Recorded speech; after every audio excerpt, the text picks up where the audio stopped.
Hai teman-teman. Assalamualaikum warahmatullahi taala wabarakatuh.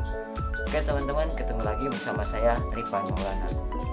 Sesuai judul tadi di awal, video kali ini Rifan bakal menjelaskan tentang cerpen. Kita belajar bersama-sama tentang cerpen. Oke teman-teman, mari kita belajar bersama.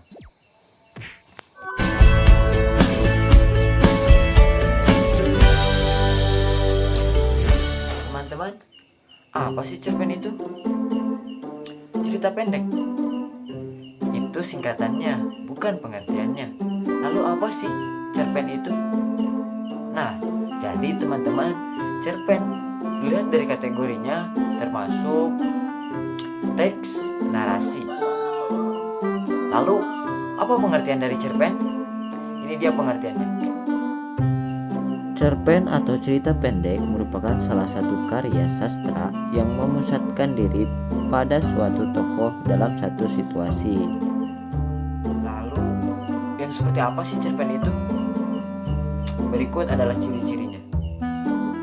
Berikut ciri-ciri cerpen yang membedakan cerpen dengan teks yang lainnya, yaitu yang pertama, panjang karangan kurang dari 3-10 halaman atau kurang dari 10.000 kata. Yang kedua, ceritanya singkat, pendek, padat, dan berarti, serta lebih pendek daripada novel. Lalu yang ketiga, ceritanya fiktif dan rekaan. Yang keempat, penggunaan kata-katanya sangat ekonomis. Yang kelima, habis dibaca sekali duduk. Yang keenam, penokohannya sangat sederhana, singkat, dan tidak mendalam. Yang ketujuh, sumber cerita dari kehidupan sehari-hari. Yang kedelapan, mengangkat masalah tunggal kehidupan pelaku. Yang kesembilan, tokoh-tokohnya mengalami konflik sampai pada penyelesaian. Yang kesepuluh, penggunaan kata-katanya khas dan mudah dikenal masyarakat. Yang kesebelas, meninggalkan pesan-kesan mendalam dan efek terhadap perasaan pembaca. Yang kedua belas, menceritakan suatu kejadian dan terjadinya perkembangan jiwa dan krisis. Yang ke-13, beralur tunggal dan lurus. Nah, itu ciri-ciri dari cerpen. Nah, teman-teman, setelah barusan mengetahui pengertian dan ciri-cirinya, kita ulik lebih dalam lagi dengan bahas kaidah atau ciri kebahasaannya. Berikut adalah kaidah atau ciri kebahasaannya. Kaidah kebahasaan cerita pendek atau cerpen yang pertama, memuat kata sifat yang mendeskripsikan pelaku seperti penampilan juga kepribadian tokoh. Misalnya, sosoknya tinggi atau perawakannya gagah, rambutnya beruban, dan sifat tokoh lainnya. Kedua, memuat kata keterangan untuk mendeskripsikan latar waktu, tempat, dan suasana. Sebagai contoh, misalnya, di pagi hari yang cerah, di kebun bambu yang rimbun dengan dedaunan, dan lain sebagainya. Yang ketiga, menggunakan kalimat langsung dan juga tidak langsung untuk penulisan dalam percakapan di dalam cerpen. Yang keempat, bisa menggunakan gaya bahasa yang bersifat konotasi seperti misalnya pucuk langit, memanggang bus, bajing loncat, dan mulut terminal. Yang kelima, bahasa yang digunakan tidak baku dan tidak formal. Yang keenam, bisa menggunakan gaya bahasa perbandingan, pertentangan, pertautan, maupun perulangan. Itu untuk kaidah kebahasaan dari cerpen atau cerita pendek. Seperti halnya teks-teks lain, teks cerpen pun memiliki struktur. Dan berikut ini adalah struktur dari teks cerpen. Struktur isi dari cerpen yang pertama ada abstrak. Abstrak artinya ringkasan atau inti cerita. Dalam cerpen, abstrak ini sifatnya opsional, boleh dilibatkan atau tidak. Yang kedua ada orientasi. Orientasi artinya pengenalan latar cerita atau bagian pendahuluan dalam sebuah cerita. Baik pengenalan sifat tokoh, tempat terjadinya peristiwa dalam cerita, maupun pengenalan suasana dalam cerita. Lalu yang ketiga ada komplikasi. Komplikasi adalah bagian yang memuat masalah konflik dalam cerita. Masalah mulai timbul karena sebab akibat rangkaian peristiwa, kemudian sampai pada klimaks. Yang keempat ada evaluasi atau penurunan masalah, yaitu struktur konflik yang terjadi yang mengarah pada klimaks mulai mendapatkan penyelesaian dari konflik tersebut. Yang kelima ada resolusi atau penyelesaian masalah, yaitu struktur teks yang mengungkapkan solusi yang dialami oleh tokoh. Lalu yang keenam yang terakhir koda. Koda artinya pelajaran yang bisa dipetik dari cerita oleh si pembaca. Koda sifatnya opsional, boleh dilibatkan ataupun tidak. Nah teman-teman, perlu teman-teman ketahui di dalam teks cerpen atau cerpen itu memiliki dua unsur. Yang pertama unsur intrinsik atau unsur dari dalam, yang kedua unsur ekstrinsik atau unsur dari luar. Lebih seperti apa jelasnya? Ini dia penjelasannya. Unsur-unsur dalam cerpen ada unsur intrinsik, ada juga unsur ekstrinsik. Unsur intrinsik artinya unsur yang menyusun karya sastra dari dalam yang mewujudkan struktur sebuah karya sastra. Sedangkan unsur ekstrinsik adalah unsur yang berada di luar karya sastra yang dapat dijadikan pembentuk sebuah karya sastra. Unsur intrinsik cerpen terdiri atas pertama, tema. Tema adalah gagasan yang menjalin struktur isi cerita. Tema memuat gagasan pokok atau ide pokok tentang suatu hal. Tema jarang dituliskan secara tersurat oleh pengarangnya. Untuk dapat merumuskan tema, kita harus terlebih dahulu mengenali rangkaian peristiwa yang membentuk alur cerita dalam cerpen. Yang kedua, amanat. Amanat adalah ajaran atau pesan yang hendak disampaikan pengarang. Amanat dalam cerpen umumnya bersifat tersirat atau disembunyikan pengarangnya di balik peristiwa-peristiwa yang membentuk isi cerita. Yang ketiga, penokohan. Penokohan merupakan cara pengarang menggambarkan dan mengembangkan karakter tokoh-tokoh dalam cerita. Yang keempat, alur. Alur merupakan pola pengembangan cerita yang terbentuk oleh hubungan sebab akibat ataupun bersifat kronologis. Pola pengembangan cerita suatu cerpen beragam. Pola-pola pengembangan cerita harus mudah dipahami, menarik, dan logis.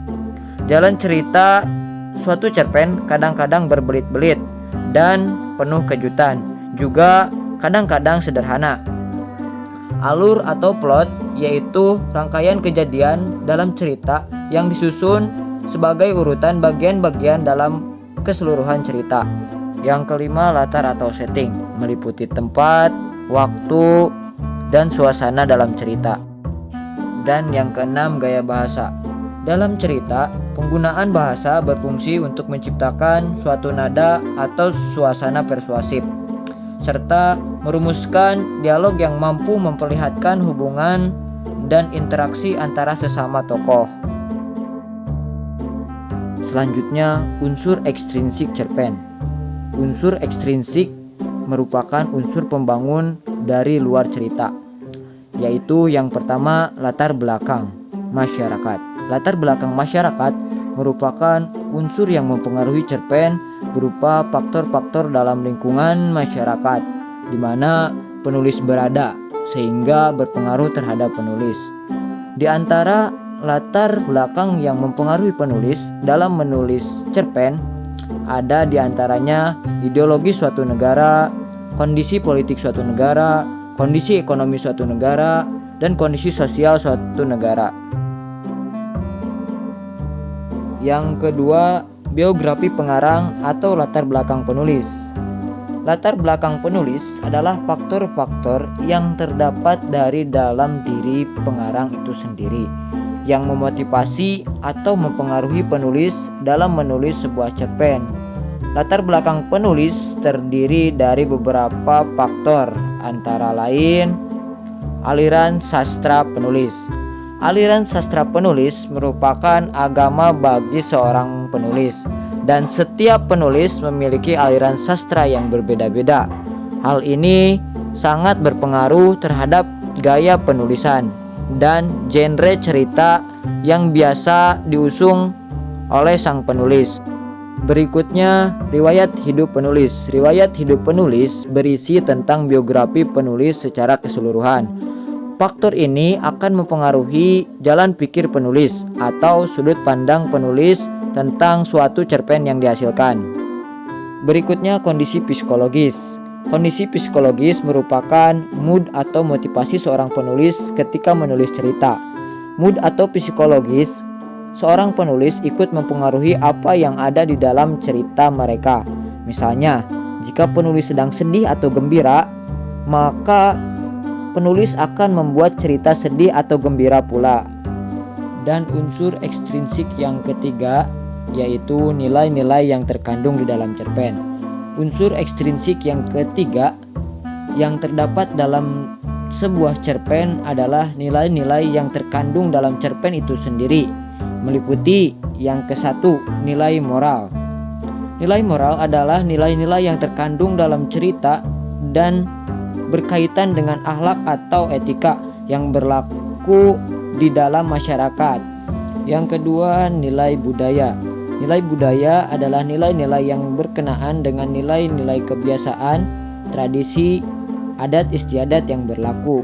Dan yang ketiga adalah nilai agama. Nilai agama adalah hal-hal yang bisa dijadikan pelajaran yang terkandung di dalam cerpen yang berkaitan dengan ajaran agama.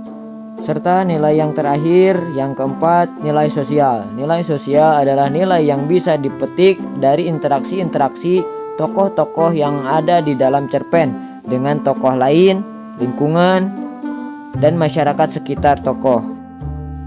Sekarang, gimana kalau teman-teman semua ingin membuat cerpen? Nah, sekarang Dipan akan bahas bagaimana langkah-langkah yang bisa teman-teman ikuti untuk bisa membuat cerpen. Ini dia langkah-langkahnya. Langkah-langkah menulis cerpen. Agar teman-teman mampu memproduksi sebuah cerpen, maka teman-teman harus menggunakan pendekatan berupa langkah-langkah. Langkah yang pertama yaitu observasi atau pengamatan dan menentukan tema. Melakukan observasi atau pengamatan dapat memunculkan tema tertentu. Rumusan tema kadang-kadang membutuhkan penjabaran melalui observasi. Yang kedua, menentukan latar, tokoh, sudut pandang, dan konflik. Menentukan latar tokoh, sudut pandang, dan konflik dalam cerpen yang akan ditulis berdasarkan hasil observasi yang telah dilakukan. Yang ketiga, menyusun peristiwa-peristiwa. Menyusun peristiwa-peristiwa yang akan diceritakan dalam rangkaian alur yang dimainkan dalam latar tertentu. Peristiwa-peristiwa tersebut memuat konflik yang dialami oleh tokoh-tokoh dalam cerpen. Dan yang keempat, memilih kata-kata. Mengembangkan peristiwa menjadi cerpen dengan pilihan kata-kata yang menarik. Pilihan kata-kata yang digunakan dapat menggunakan kata-kata dari bahasa daerah, bahasa asing, dan bahasa gaya remaja. Terima kasih buat teman-teman yang udah nonton video ini sampai detik ini. Mudah-mudahan video ini dapat bermanfaat bagi teman-teman semua, dan Dipan mohon maaf bila dalam video terdapat kesalahan. Wabillahi taufiq wal hidayah. Wassalamualaikum warahmatullahi wabarakatuh.